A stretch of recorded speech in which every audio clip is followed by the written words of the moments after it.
Your kids eat after the adults finish, my uncle said, pushing plates away from my 6-year-old twins while my cousin's teenagers got lobster and steak. I smiled. No problem. I waited until everyone ordered dessert, then stood up. Check, please, for table 7 only. The rest are separate. My uncle's face went white when the waiter said, "Sir, your card declined. That'll be $847. The thing about fancy restaurants is they make you feel poor before you even sit down. White tablecloths, dim lighting, bottles that cost more than my monthly electric bill." The host said, "Right this way, folks." And my twins pressed closer to my legs like I was walking them into court. I'm Michael, 36, accountant in Philly, divorced, dad to 2 6-year-old chaos goblins named Ben and Lily. They were wearing their nice clothes, which meant the shirts with the least stains. My Uncle Gary clapped me on the back as we followed the host. "Big night out, huh, Mikey?" he said. "Don't worry, family takes care of family." That sentence should really come with a warning label. We got to the table, 8 of us. My parents, Uncle Gary and Aunt Donna, my cousin Sean and his 2 teenagers, Jacob and Ava, both in hoodies that probably cost more than my suit. The host laid menus down, the regular ones in front of the adults, kids' menus with little crayons in front of my twins. Ben's eyes lit up. "Do we get our own menus?" "Sure do, buddy," I said. He started reading it out loud, finger tracing the words. "Chicken. Strips? Lily, they have mac and cheese." Lily bounced in her seat.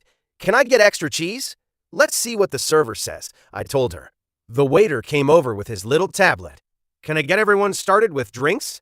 "Bottle of the Cabernet," Uncle Gary said before anyone else could talk. "The good one, not the hotel lobby stuff." Jacob snorted. "Can I get a Coke?"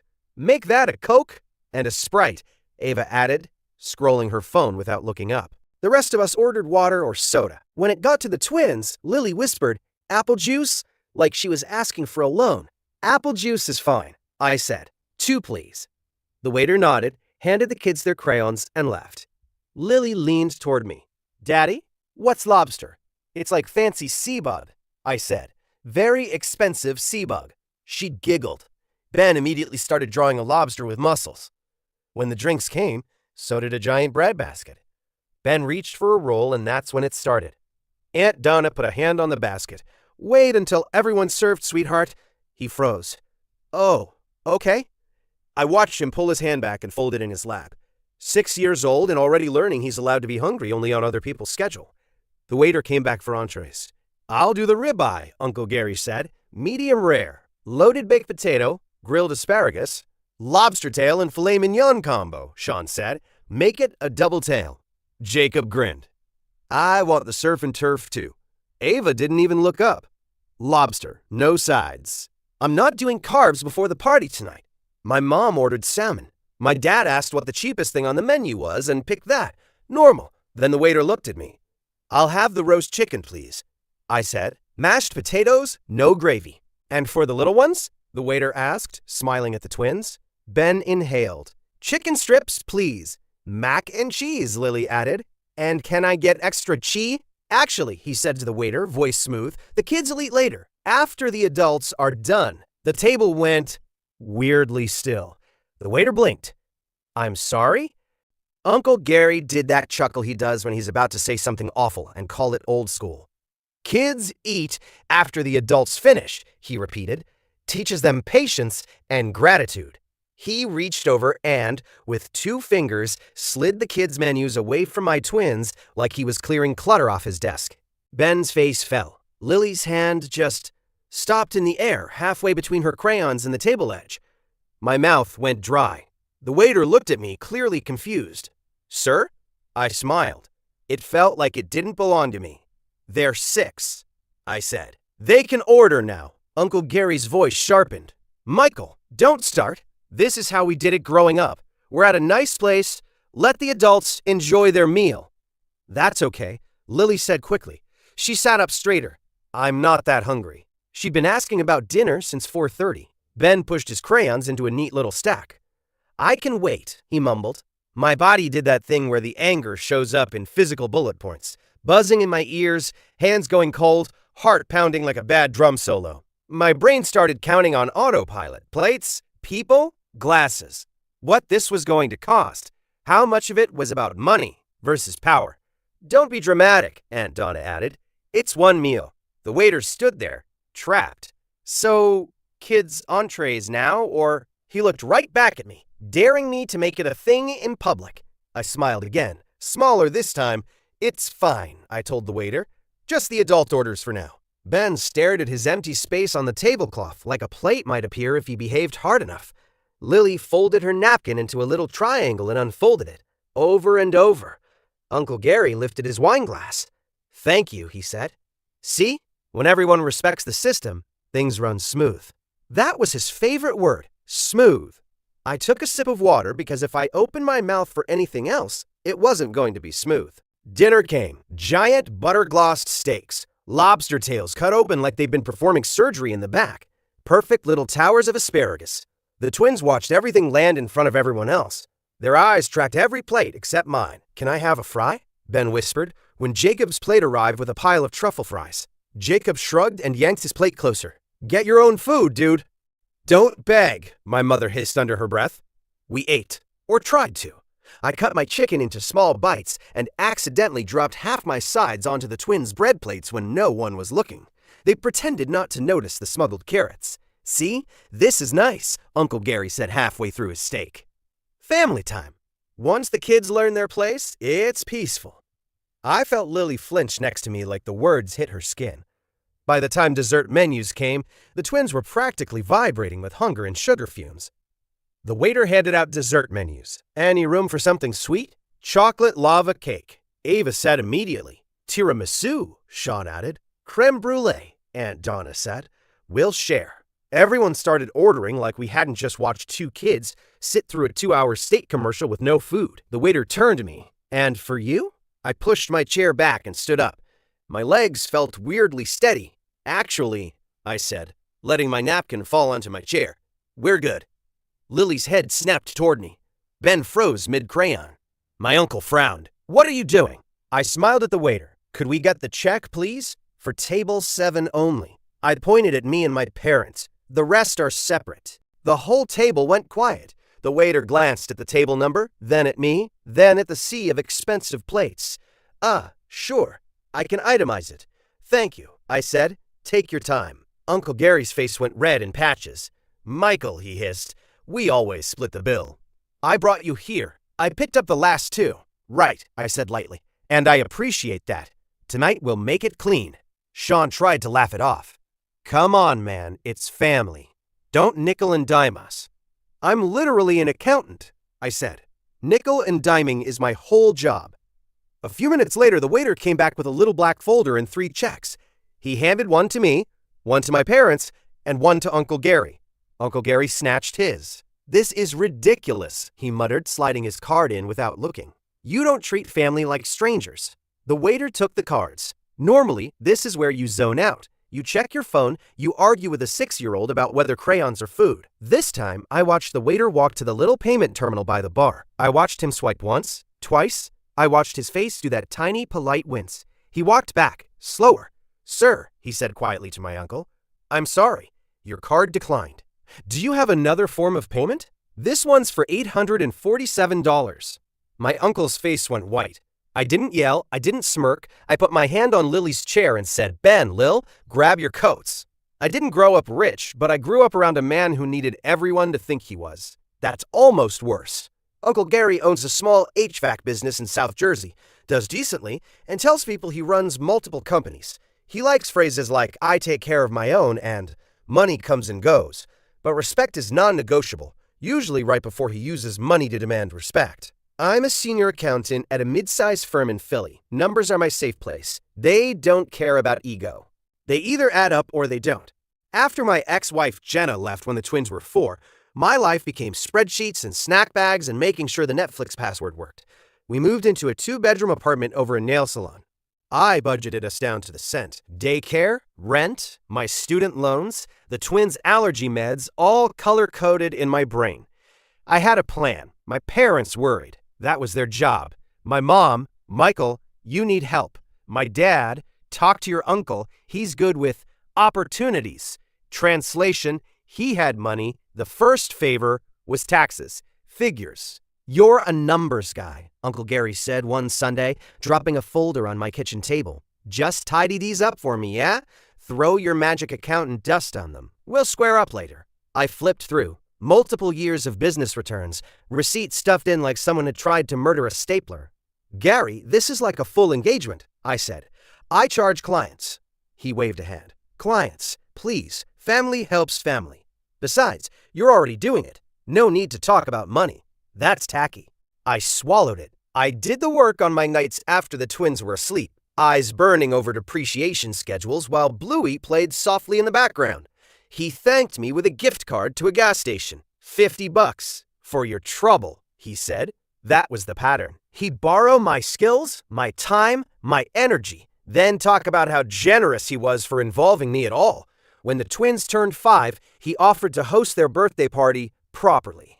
"We'll do it at my place," he said. "Pool, grill, the works. My treat. Let the kids see how it's done." I should have known. We showed up with cupcakes and juice boxes. His backyard was packed with his friends, coworkers, a few people I'd never seen in my life. My kids got a corner of the patio and a plastic tablecloth with cartoon balloons. His teenagers got the actual pool time. Their friends cannonballed while my twins stood on the shallow steps, shivering, waiting for their turn. "Can we go in deeper?" Ben asked. "Not yet," Uncle Gary said. "Flipping burgers. The big kids are playing. You'll get your time. Maybe we should head home," I said quietly to him after an hour of that. "You're welcome, by the way," he replied. "Food, music, pool. You couldn't give them this. Don't spit on my generosity just because you're sensitive." Later, when the cake came out, his kids got extra slices with ice cream piled on top. My mom whispered, "Let the teenagers eat first, honey. They need more." Lily sat there, small paper plate, half slice of cake, silently pushing crumbs around with her fork. On the drive home, she said, "Do we only get the leftovers because we're little?" I said no. I lied. The third incident was money. It always circles back to money. When Jenna and I divorced, we'd set up small 529 college accounts for the twins with what we could scrape together. Nothing huge, but something. After she moved states and decided co-parenting wasn't working for her, the contributions became my job alone. One afternoon at my parents' house, Uncle Gary cornered me in the kitchen. "You know you're doing those kids a disservice," he said, sipping his beer. "By feeding them?" I said, opening the fridge. He chuckled. "By nickel and diming their future. A couple $100 a month into college funds isn't going to cut it. Inflation, my man. You need scale, leverage. Okay, let me take those accounts over. I'll move them into some higher yield stuff. I know people, I get better terms. That's not really how that." "Michael," his voice dropped. "You're drowning.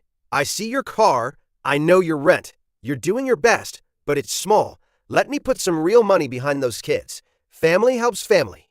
Or do you not trust me?" If I said yes, I was grateful. If I said no, I was ungrateful and disrespectful. "I'll think about it," I said. He took that as a yes. A week later, he texted me a photo of some paperwork with my name forged in a signature that kind of looked like mine if you squinted. "Got it all transferred," he wrote. "You're welcome. Don't freak out, it's legal." I stared at my phone for a long time. Then, like an idiot, I told myself he wouldn't actually screw over his grandniece and grandnephew. I thought it was temporary.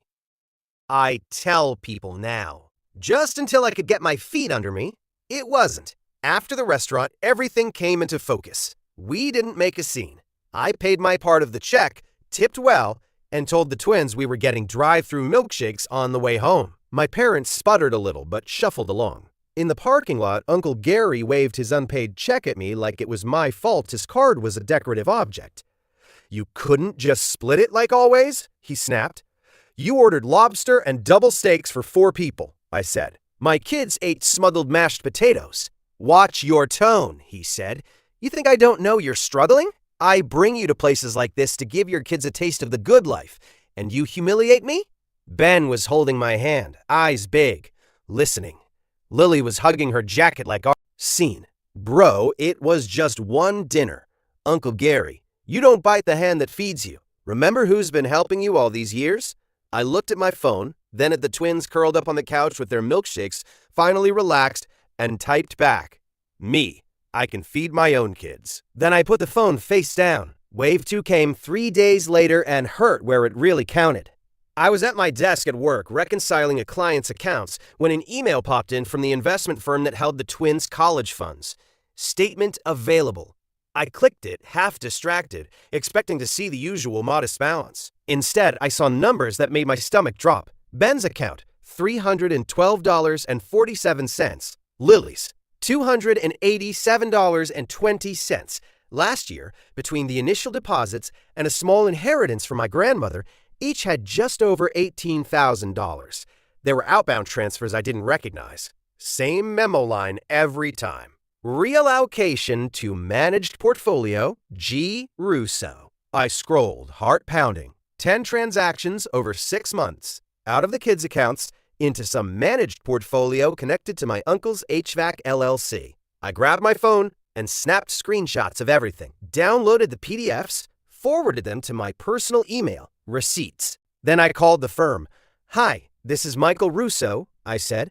"I'm the account owner for 2529S. I need to know under what authority these transfers were made." The rep clicked away on his keyboard. "Looks like we have signed instructions on file from the authorized manager, A. Gerald Russo." "That's my uncle," I said. "I never signed anything making him a manager." "Well, we have documentation," he said. "Maybe check with him first?" I asked him to email me copies. He did. The signatures on the authorization forms looked even less like mine than the last time my uncle decided my consent was a suggestion. I called Uncle Gary. He answered on the second ring. "If this is about dinner, it's about the kids' accounts," I said. "Why is there less than $1,000 between them?" He snorted. "You're welcome." "For what?" "For moving them into something with actual growth potential." He said, "I put them into a business fund. You'll see higher returns long term." "You're too conservative, Mikey. You park money in savings accounts and wonder why you're still in an apartment. You move their college money into your business," I said slowly. "Our business," he corrected. "Family business. When I grow it, they get more. That's how investments work. You should know that. You work with numbers. How much did you move?" He hesitated. "It's all in the statements." I looked at the statements, I said. "How much is left?" "Michael," he said, shifting into that lecturing tone, "you're being very ungrateful. I didn't have to do this. I could have let you limp along with your little contributions, but I stepped in to help. Don't come at me like I stole something. I'm asking for a number." "It's not about numbers," he snapped. "It's about trust. You either trust me to take care of those kids, or you don't. If you don't, that's your problem. Maybe I stop helping. I hung up before I said something my kids would hear about for the next 20 years. That night, after the twins were asleep, I opened a new notes app folder and titled it Twins Financial/Legal. I added the screenshots, the PDFs, the copy of the email where he'd transferred responsibility for the accounts with my forged signature, photos of the restaurant bill itemization, and the note where I'd scribbled 847 divided by 4 equals 211.75 per adult, because apparently my coping mechanism is math. I dug through old texts, found the one where he said, "Send their account info, I'll throw some extra in for them," found another where he wrote, "Don't worry about missing a month or two of contributions, I got you." Screenshot. I called the investment firm back the next day and asked for a full transaction history since account opening. They emailed it. More records. I sat there, phone in hand, heart pounding less with panic and more with something else. Clarity. That's when I stopped arguing and started documenting. Accountants love paper. Lawyers love it more. I found a family law attorney who also did financial abuse cases. I scheduled a consult, sat in her office with my little stack of printed emails and highlight statements, and apologized for rambling twice before she finally put her pen down and said, "Michael, you're not rambling. You're telling me how someone misused your kid's money." We went through everything. The forged authorization, the transfers, the group chat, the restaurant fiasco. "Do you think he'd admit to doing this?" she asked. "He'll brag." "Good," she said. "Then he'll brag in front of witnesses." We filed paperwork to remove him as anything resembling an authorized manager, reported suspected fraud to the investment firm's compliance department, and opened complaints with the state securities division. "And your kids?" she asked. "Do they see him often?" "Every holiday," I said. "Every time my parents host anything." "Do you want that to continue?" I pictured Lily folding her napkin at the restaurant, Ben counting peas on an empty plate. "No," I said. Not if this is what he calls love. She nodded. We can add language to your custody plan limiting contact with anyone you believe is financially exploiting your children. Judges like the words safeguard and stability. Use them often. The breaking point happened 2 weeks later at my parents' house. Sunday dinner. Meatballs, gravy, the usual tension. I only went because my mom begged. Just come, she said. For the kids, we can talk everything through calmly. Spoiler, we could not. I walked in with my own folder under my arm. The twins ran to the living room where my dad had cartoons on. My mom hovered, wringing a dish towel. Don't start a fight, she whispered. I'm not starting anything, I said. I'm finishing it. Uncle Gary showed up late, as usual, loud as usual. He walked in like he owned the place, clapped my dad on the back, kissed my mom's cheek, and gave my kids those cheap dollar store toys he always used to buy their loyalty. Where's my favorite accountant? He boomed. You mad at me, Mikey? Still pouting about dinner? I sat at the table. Sit down, I said. He frowned at my tone, but pulled out a chair. What? We having a family meeting? We are. My dad shuffled in, confused. My mom perched at the end of the table like a nervous bird. Sean wasn't there, but Aunt Donna was. Good enough. Witnesses. I slid the folder into the center of the table and opened it. This, I said, is the twins' college money. One short, devastating line. I pushed the statements toward my uncle. Ben's, Lily's, or what's left of them. He glanced at the numbers, then snorted. I told you, I moved it into a business fund. You'll see growth. Read the dates, I said. Read the amounts. You moved over $36,000 out of their accounts into your company. There's no record of it coming back. My dad's face went slack. My mom's hand went to her mouth. That's temporary, Uncle Gary said. You know how cash flow works. I had a slow quarter. Payroll. Taxes.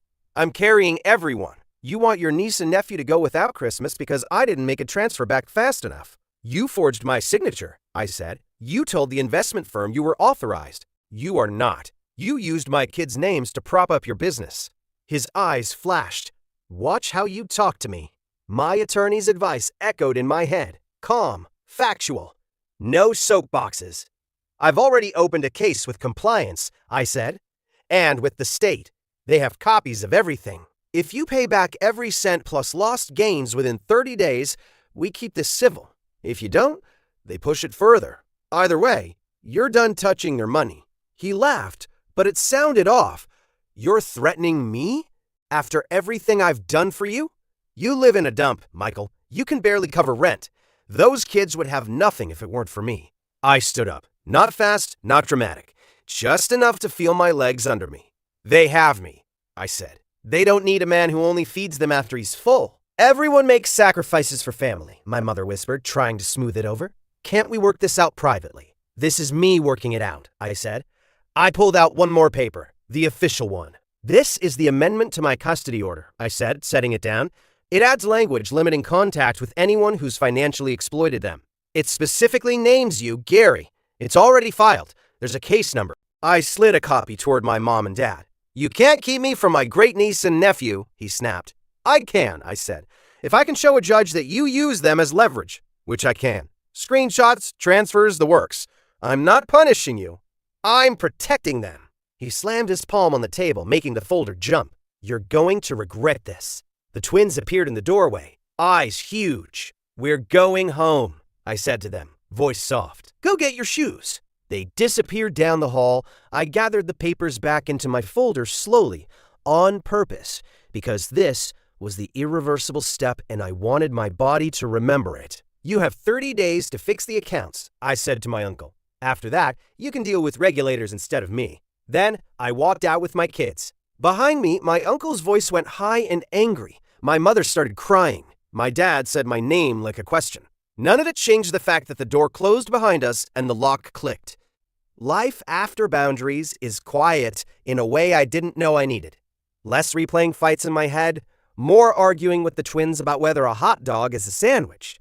We don't do fancy restaurants. We do Friday payday dinners. Corner pizza, grilled cheese, the diner with sticky menus. The twins get their plates at the same time as everyone else. Money's still tight. I picked up freelance tax work.